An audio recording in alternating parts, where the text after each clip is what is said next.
Hello and welcome to the Gale Blade News. The government is dragging its feet over racism and is failing to make it a priority, the chairman of the Equality and Human Rights Commission has said. David Isaac, who is due to leave his role next week, has told the BBC that ministers should come up with a coherent strategy to combat racism. He has also urged businesses to set targets to recruit more people from ethnic minorities into senior roles. The government says it is committed to tackling racism. Mr. Isaac's comments come after the death of George Floyd, a black man who was detained by police in America, sent shockwaves across the world.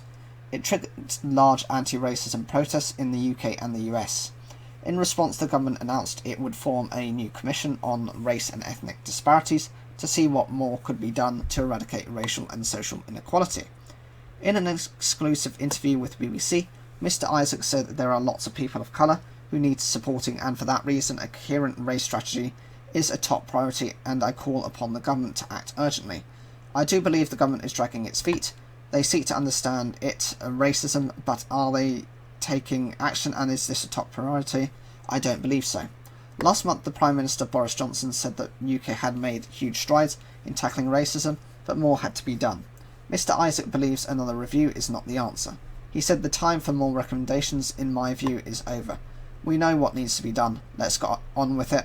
There are lots of quick wins, such as implementing the ethnicity pay gap, for example, so reporting on that, I believe, would shine a light on some of the disparities we see in relation to income.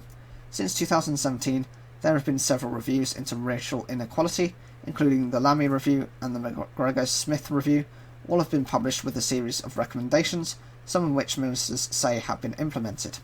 Mr. Isaac also endorsed Lloyds Bank recent announcement that it would increase the number of black staff in senior roles as part of a race action plan.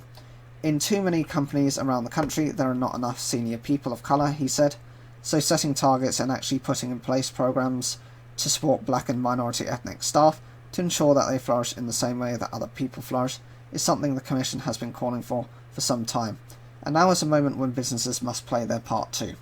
He also said he understood why people were rightly outraged there were no black commissioners in the EHRC, and said he hoped when the new commissioners were appointed in the autumn they would be truly representative, and that would include people of colour and black people.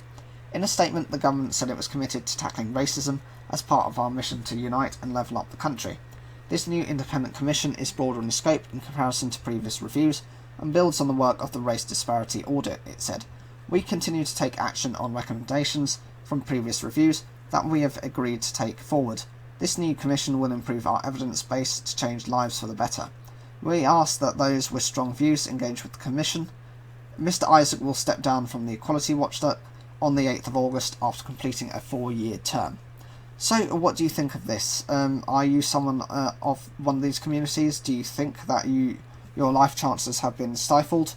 Or do you think actually this is a case that these things happen and actually we don't have it as bad as maybe other countries do, and actually at least we have basic rights such as national minimum wage?